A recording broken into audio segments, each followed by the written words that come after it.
Item hash, SCP-018. Object class, Euclid. Special Containment Procedures, SCP-018 is to be contained in its specialty metal restraint inside of a 1 meter by 1 meter by 1 meter sealed box lined with heavy synthetic padding. The sealed box is then submerged in the center of the 10 meters by 10 meters by 10 meters polyethylene holding tank. If SCP-018 is to break free from the holding box, the polyethylene-based goo will slow down kinetic activity enough for proper retrieval by containment personnel. Personnel entering SCP-018's holding chamber are to wear specialized plating, found inside of SCP-018 Observation, and a breathing apparatus before being lowered into the polyethylene tank.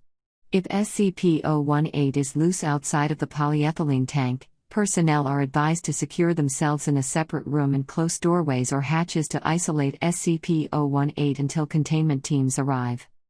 Description: SCP-018 has the appearance of a super ball made by the Wham-O Company in 1969.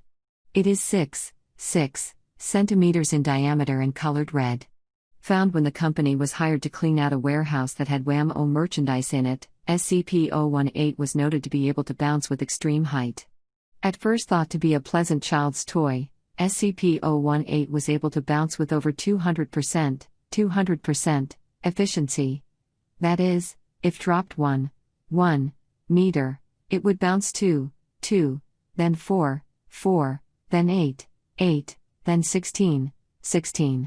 The ball soon became a dangerous projectile, reaching speeds estimated at over 100 km per hour and damaging property and injuring 5 in the city of.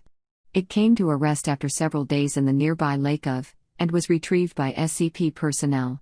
Due to the speed of the object, and the total surprise by its victims, no cover-up story was required or initiated.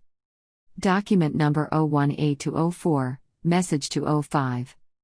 I hope everything is well. The reason I write to you is because I believe I have found a more effective method for retrieving new or escaped SCP objects. Yes, I realize we haven't had any progress in reverse engineering whatever allows this thing to defy the laws of thermodynamics, but we have come up with a very effective method for integrating one of those new SCP-A5 armor suits with this. Just hear me out. We implant it into the bottom of a boot, rig up a little bit of a mechanical device, and ta-da! The suit is now capable of jumping well over a building. Also, if the wearer has their foot against something they want dead, well, let's just say it delivers a hell of a kick.